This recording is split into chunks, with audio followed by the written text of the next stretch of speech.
Module 18, Advanced Tables. In Module 18, we'll be creating and modifying a table, using data forms to manage tables, using advanced filters, using subtotals, grouping and outlining data, using data validation, circling invalid data, some exercises and their solutions, and a final summary. So, using advanced tables. Tables are a preferred method of organizing data as they can inherently sort and filter within their ranges without reorganizing an entire sheet. Data form options can save time when entering data, and tables offer more detailed calculation options. Finally, adding data validation to tables can effectively stop errors creeping into the data entry process. So let's begin.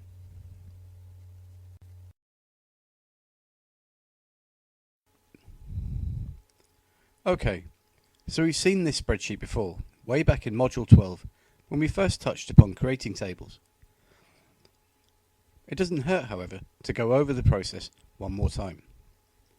Firstly, we select our data range, and then either go to the Quick Analysis button here on the right hand side, or go up to the Insert button within the tab, and we can choose Table from here, or choose Table from here. And the table's created. And remember, when we make a table, the sort and filter options are also applied to the headers. You may have noticed that only this area of data was selected. We left out the title because the title can't have a sort or filter applied to it. So that's creating tables. But if we need to modify a table or add another record, we can do this by two different ways. We can either write in a new name in the next empty line underneath the table, and once we finish writing in our name, you'll notice that this pink bar appears at the very bottom line. If we click our autocorrect options, we can see that we can undo the table auto expansion. In other words, our table will expand every time we add a new record to the empty line underneath. Another way of doing this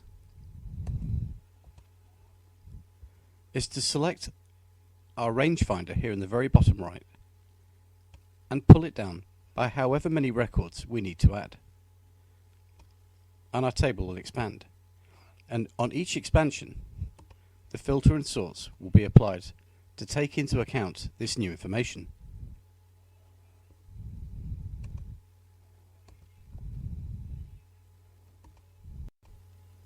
We can also use the rangefinder to reduce the size of a table by either pulling away, and now only the name, date of birth and employee number are in our records range, and we can also reduce the number of fields. So now our table consists of 3 fields with 3 separate columns, and when we need to include them again, just drag our rangefinder back to include all our data. Finally, the last modification we can make to a table is to change its appearance. Changing the appearance of a table can make the data far more visual and make it easier to find specific records. Start by selecting the table, going to the Table Tools up in the ribbon, and choosing a different table style. Mousing over each one of the different styles will give us an example of how it will appear once we've applied it. We can also change individual aspects of the table. We can choose to hide the filter buttons, use banded columns, embolden the last column, or the first column, or both, and also add totals to the rows.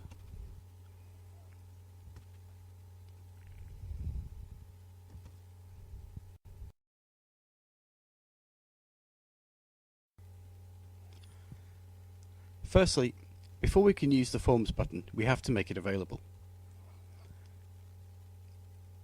If we go to the Customize Quick Access toolbar and choose More Commands, go to the Popular Commands and change this to All Commands, and scroll down to Form.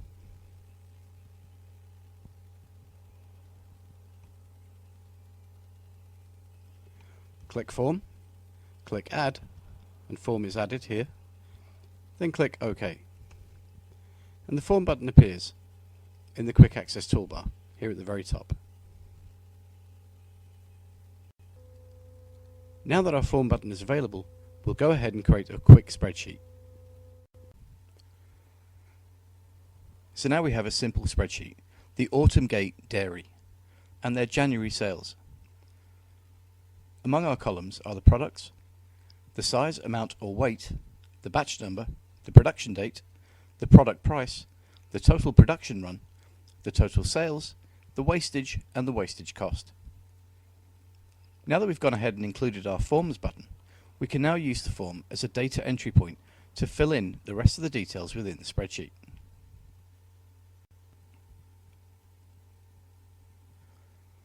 Before, we can add our data to Excel by filling in each one of the cells individually. Using the Form button, however, allows us to use a data entry form that will fill in each one of the records automatically and also allow us for further options.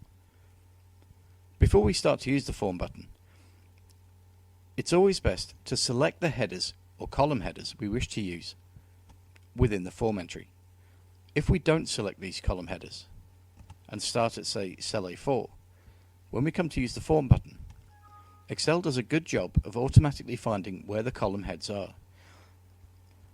So while Excel cannot determine which row in your list or selection contains the column labels we're using, it will try and find them. So if we click OK, it tells us it can't find this command because one of the cells is a merged cell. In fact, there's two merged cells, the Autumn Gate Diary cell here in A1 and the January cells at A2. So for our form entry, we're going to use product, size, amount, weight, batch number, production date, product price, total production, and total sales. We're going to leave out wastage and wastage cost as we're going to be using a function within these two cells. Once we're ready, click on the Form button, click OK, and Excel creates a data entry form for us, containing all the column headers we've just selected, product, size, and so on. On the right, we also have some further options, such as we can create a new record, find the previous record, find the next record, the criteria button, which allows us to search for individual records based on specific criteria, and a close button. We also have delete and restore. As we have no records within our spreadsheet, these two are now grayed out. We'll go ahead and start adding some details to within our sheet.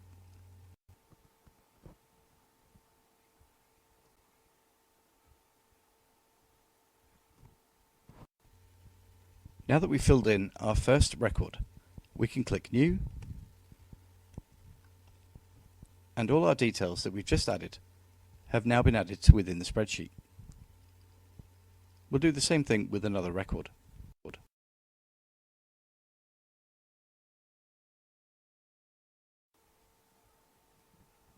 And once we've finished that, we click on New, and again our data is added. We can use the Find Previous and Find Next to find the last entered record, and we can also change and edit those fields within this area.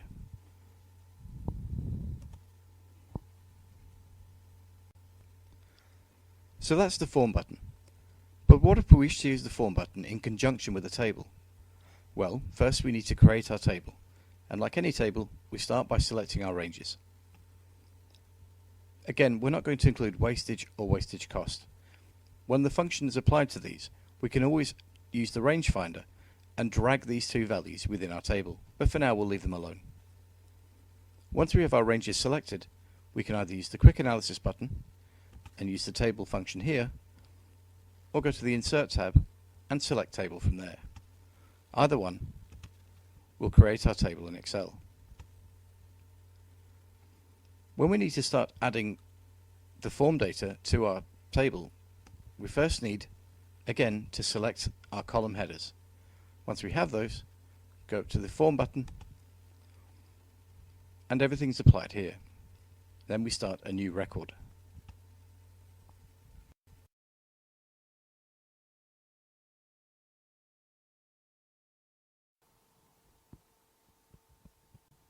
Once we've entered our data within the data form, we click New. And now a third record has been added to our table. So I'll just tidy this up. Using the Form button, especially with tables, is very useful if we have a large spreadsheet to search through. For example, if we click on any one of the cells held within the table and click the Form button, here on the right is the Criteria button. If we click this, all the data is removed, but nothing is deleted from the table or the spreadsheet. But we can now put a search on a specific field within our spreadsheet. So for example, we know the cottage cheese weighs 0.4 kilograms. So in this section, if we type in 0.4 kilograms,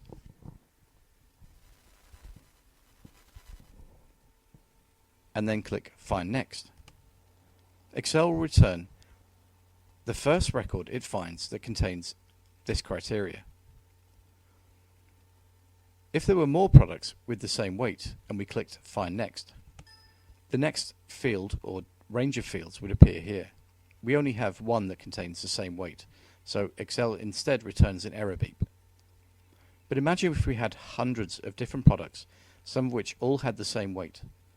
Then we can do another criteria search, and we can either delete this field or keep it, and then add another area within it. So in example, the total sales, we can add in 163, go to Find Next, and Excel will return every record it can find with this weight and these sales. So we can specify the different areas of our search and pinpoint the records we need to find.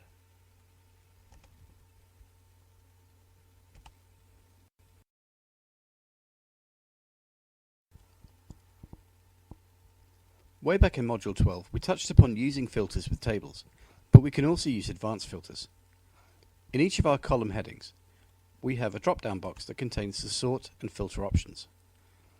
Depending on the data held within the column, depends on the type of data or the type of filter that can be used with the data.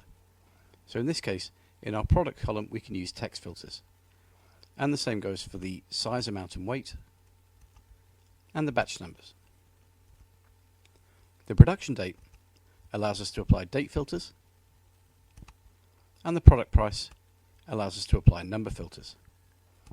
And the same is true for the total production and total sales. To use an advanced filter, click on the column header and go to text filters, in this case for our product column. And we're going to apply a filter that equals a given value. So Excel will show rows where the product is equal to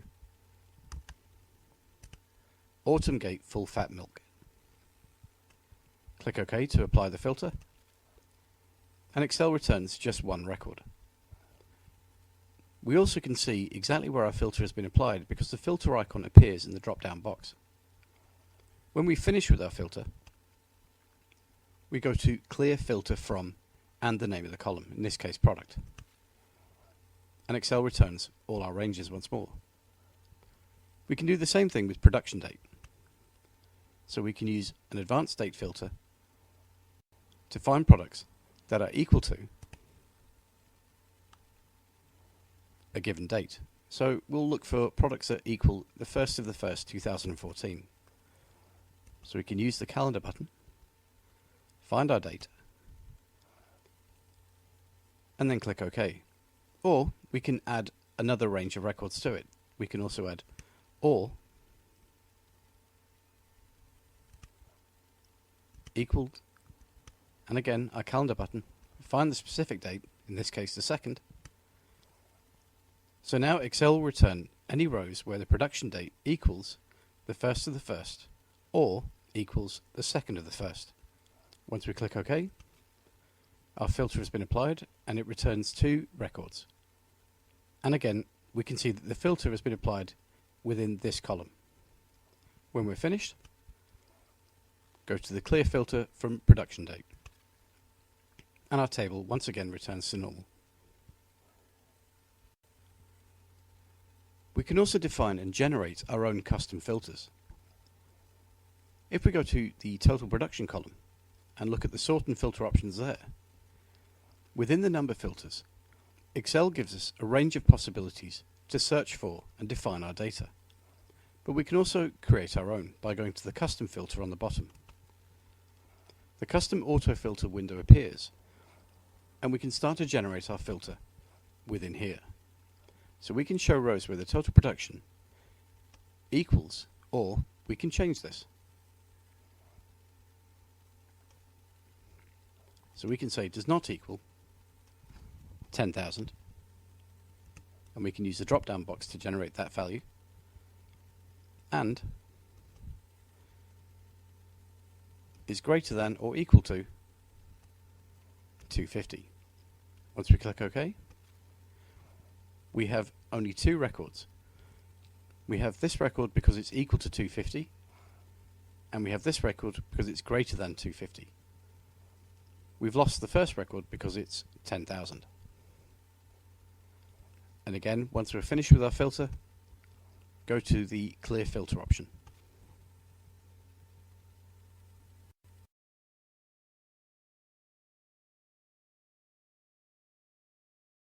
So I've extended the spreadsheet and added a few more records using the form button.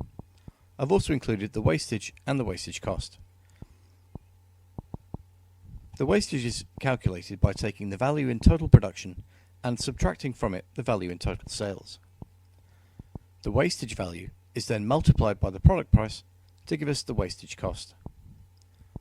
The reason why these two columns weren't originally encompassed within our table is if we do so now and add these two columns, when we look at one of the records, we have grayed out values which are absolute. But if we go to new, we now have to calculate the wastage and the wastage cost, whereas we can do this automatically.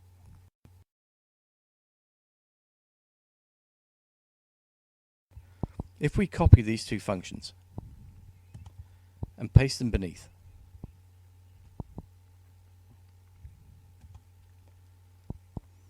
we can then take our table, encompass these two columns, and then add another record.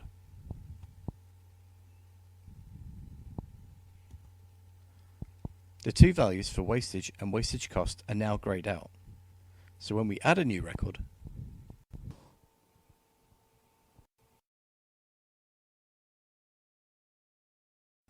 and click new, our new record is added to our table, and also the wastage and the wastage cost is calculated.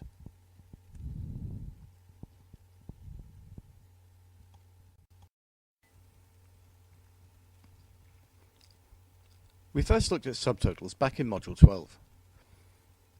If we go to the Data tab in the ribbon, our subtotals function is here, and it's currently selectable.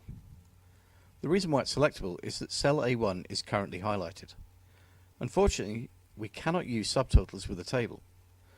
If we select our table, we can now see that subtotals is grayed out. It's no longer selectable. To use the subtotals with a table, we need to convert the table to a normal range. With the table selected, the Table Tools tab becomes visible. If we click this, we can go to the left here where it says Convert to Range, and Excel will convert the table back to a normal range of cells. So our sort and filter buttons are now disappeared from our column headers. If we select our range again, go back to the Data tab, Subtotals is now highlighted. We can now select this button. So if we click Subtotal, the Subtotal window opens and gives us three parameters: the column we wish to use for our subtotal, the function we wish to use, and where the product of that function will end up. So right now, in wastage cost, it will sum together each value held within the wastage cost and add that to the very bottom of the wastage cost column. So if we click OK, the subtotal is applied and the view changes dramatically.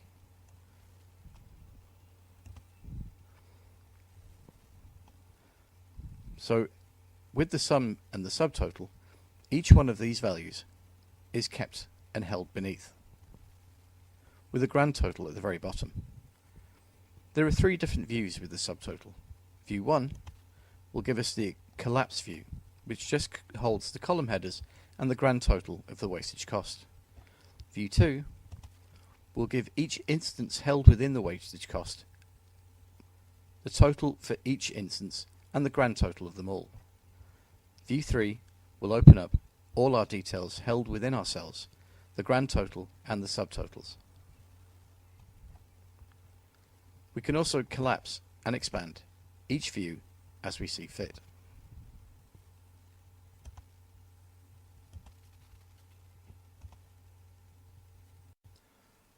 While it's useful to use the subtotal function, it's inconvenient when it comes to using tables. A far better option is to select the table. So we'll have to create a table one more time.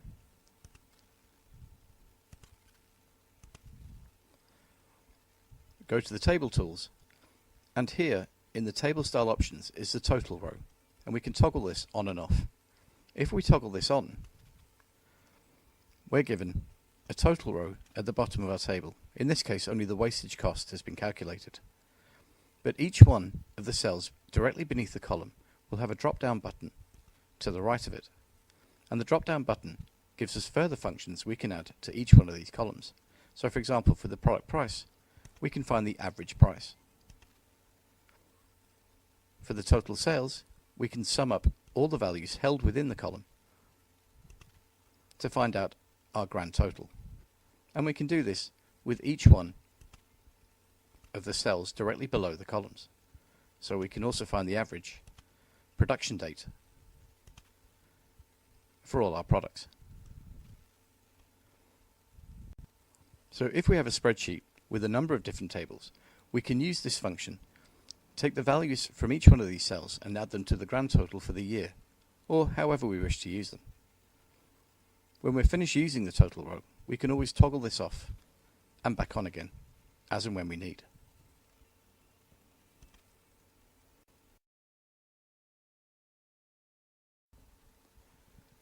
Grouping data in Excel is a convenient method of hiding and revealing columns and rows to give us a more appropriate view.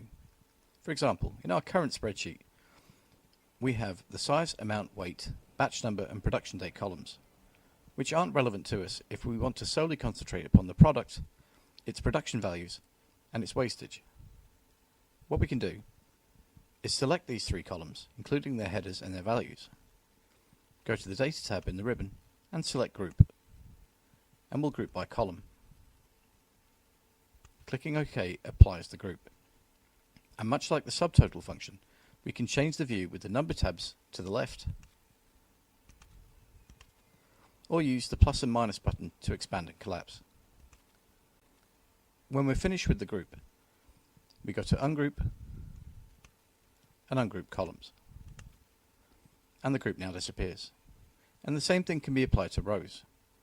If we only wish to see the last 4 rows, for example, we can select the first 4, or the first 5. Go to Group, Group by Row, and click OK. And again, we can change the view with either the number tabs or the expand and collapse button. Once we're done, go to Ungroup and Ungroup Rows. You may have noticed that the total has now disappeared from the table, as the group function can sometimes upset functions within a table. A convenient method of using the group function is by selecting the data within our table, converting it to arrange again by going to the Table Tools tab,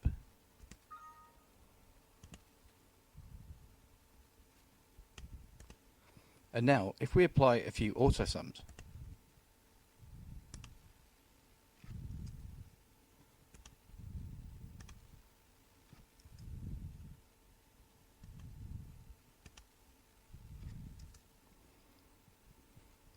we can select the data above it, go to the Data tab again, group this data, and when we go to hide it, we still have our column headers and the grand total beneath each one. So if we had a spreadsheet with many tables or a vast array of data, this is a convenient method of making the view far more palatable and easier to follow.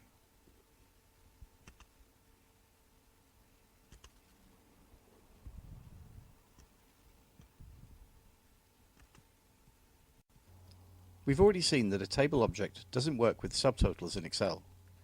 Unfortunately, that also applies for the outline.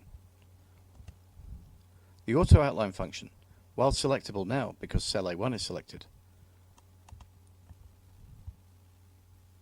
will be grayed out when we select anything within a table. Again, we need to convert our table to a data range. To do this, once the table is selected, go to the Table Tools and choose Convert to Range. Now that we've converted this to a range, we can now use the outline function. The outline function is very similar to the group function. If we add some autosums to our columns,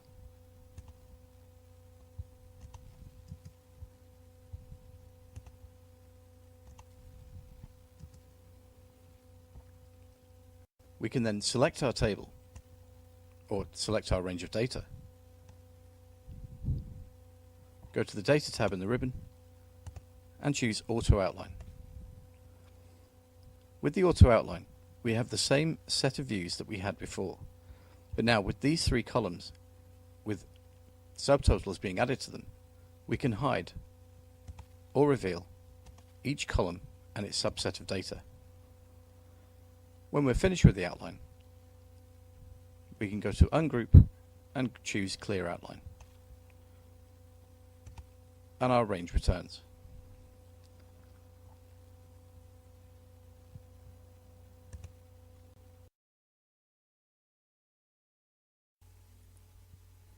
Data validation simply means that any data entered into a spreadsheet or a table must follow some predefined rules that we've set. We've already touched upon data validation in the past, where we created functions and formulas and inserted them into certain cells so that calculations are performed for us. To use the data validation tool, first we need to select the area we need to validate, so we'll choose column A. Go to the Data tab in the ribbon, and in the Data Tools section, there's data validation there, and there's also a drop-down menu with data validation as the first option. If we click this, the data validation window appears with three parameters: the error alert, the input message, and the settings. If we look at our product column, we can see that every product in it starts with Autumn Gate within its name. Autumn Gate is 11 characters long if we include the white space in the center. So what we can do is we can validate the rules here so that no text is entered into this column that's less than 11 characters long. So we can go to the text length, where the data is already between, but we can assign any other rule to it. And we'll say a minimum of 11 characters and a maximum of 35. We can also set an input message. The input message will appear whenever anyone mouses over the column with the validation into it, but this can be a little messy, so we'll leave that one out. But we can use an error alert if someone enters in data that's invalid. Instead of using the stop sign, we'll choose the information sign instead. And for our error message, we'll put, remember, all products must begin with Autumn Gate. We'll leave out the title. Once we're done, we click OK. And now, whenever anyone enters anything less than 11 characters long within our product column,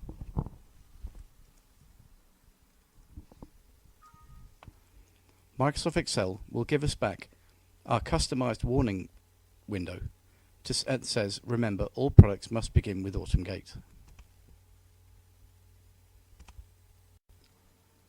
A good rule of thumb when using data validation is to make the validation appropriate to the work. For example, we're doing a spreadsheet and a table for the January sales, so it's a good idea to assign validation in our production date column that doesn't go beyond January 2014. To do this, once again, we select our column, go to the data validation, and this time we're going to set a date validation. So again, we're between two dates, so our start date will be 1st of the 1st, 2014, and our end date will be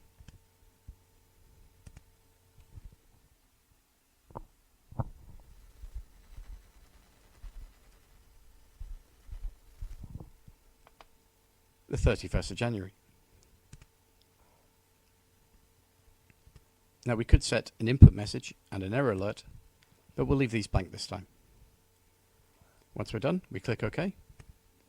And now, if we try to set a date beyond January,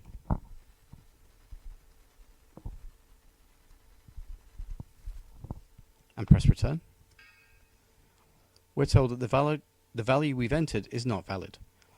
A user has restricted values that can be entered into this cell. So let's make sure that our validation works.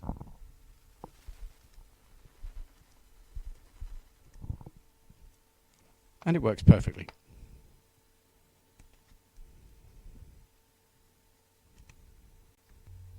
There's a wide range of validation tools available.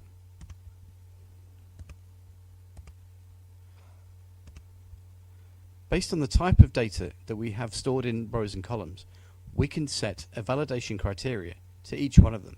For example, if we're using numbers, we can assign a whole number or a decimal. We can create a list, make sure that the dates fall between certain parameters or after certain dates, the time, text length, and we can even create a custom one.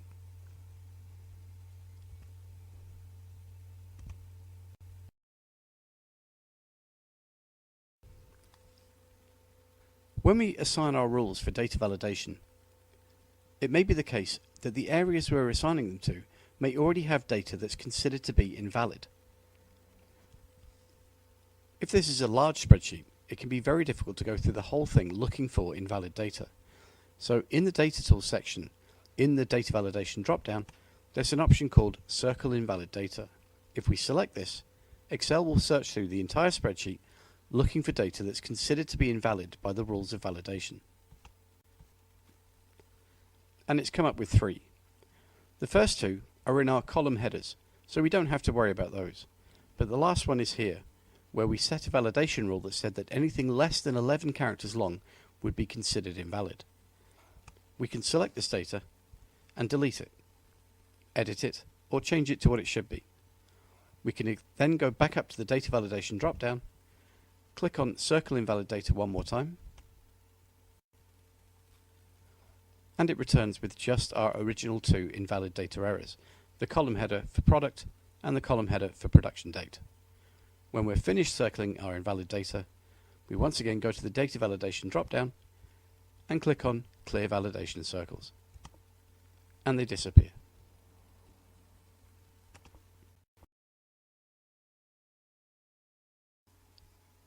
For the first exercise, create a table from the Autumn Gate Dairy spreadsheet. When the table is created, apply to it any style you wish.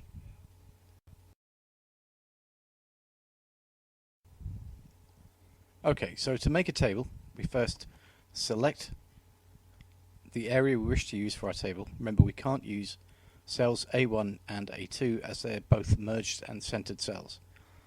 Once we have our area selected, go to the Insert tab and click Table, or go to the Quick Analysis button and select Table from there.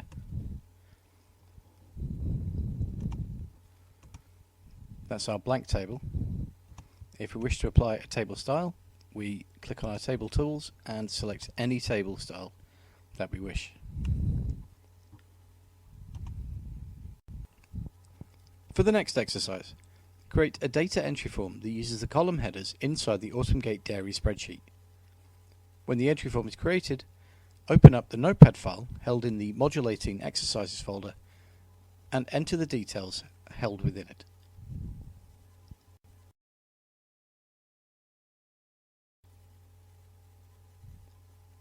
Okay, so to create our data entry form, we select our column headers and go to the Form button in the Quick Access ribbon. And there's our data entry. When we wish to add a new record to our table, we click New, then open up and navigate to our Notepad file and start entering the details.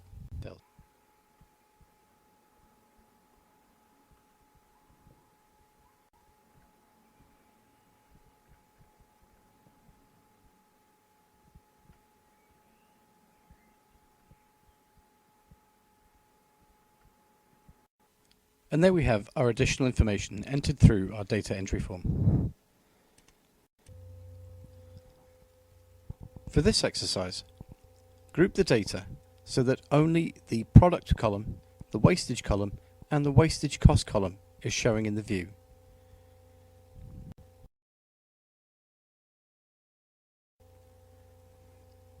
Okay, to group data, we can select columns B, C, D, E, F, and G. Go to the Data tab in the ribbon and select Group. We have two ways of changing the view. We can use the Expand and Collapse button here, or we can use the View tabs 1 and 2 here. Either one will foreshorten our table to just show the product, the wastage, and the wastage cost columns. When we're finished with the group, we can expand our view once more, go to Ungroup, and our table's back to normal. For the next exercise, apply data validation to the production date column to make sure that no date entered within this column goes beyond January 2014. Once that's done, apply another data validation to the batch number so that no range entered into the batch number column goes beyond 15 characters. When the data validation has been applied, test both columns.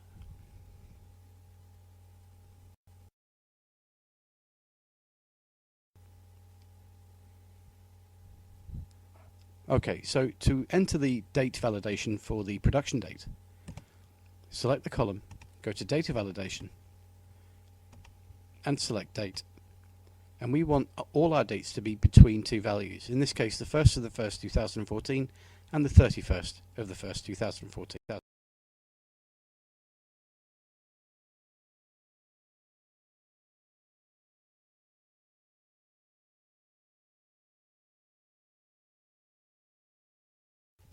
That's been applied. Now we'll do the same thing with the batch number column. Again, we select our column, go to Data Validation. This time we're going to use text length, and it has to be between two values. So we'll set the minimum to 1 and the maximum to 15. And once we're happy, click OK. And now we'll test both.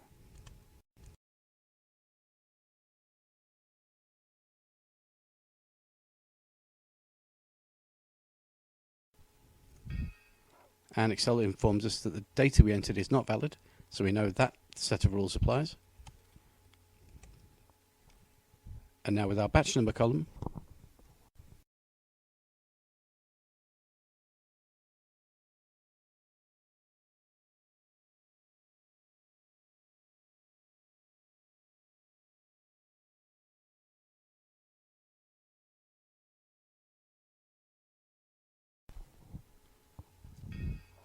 again, Excel informs us that we have an error there.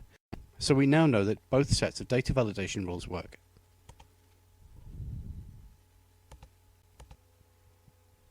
For the final exercise, use the Circle Invalid Data tool to pinpoint invalid data within our table. Once that's done, clear the circles from the table.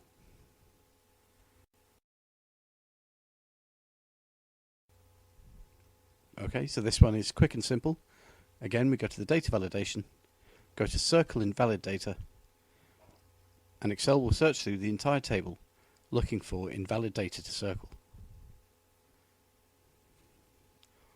It's only found one, in the production date. As we've assigned a data validation which depends on date values, the words production date don't follow these rules, so we don't have to worry about this because it's just in our column. Our next set of validation was in our batch number, but as the word batch number is between 1 and 15 characters, Excel doesn't see this as invalid data, so again we don't have to worry.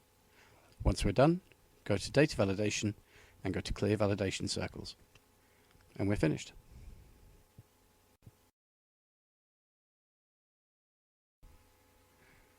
So in summary, utilizing data validation within tables maintains consistency.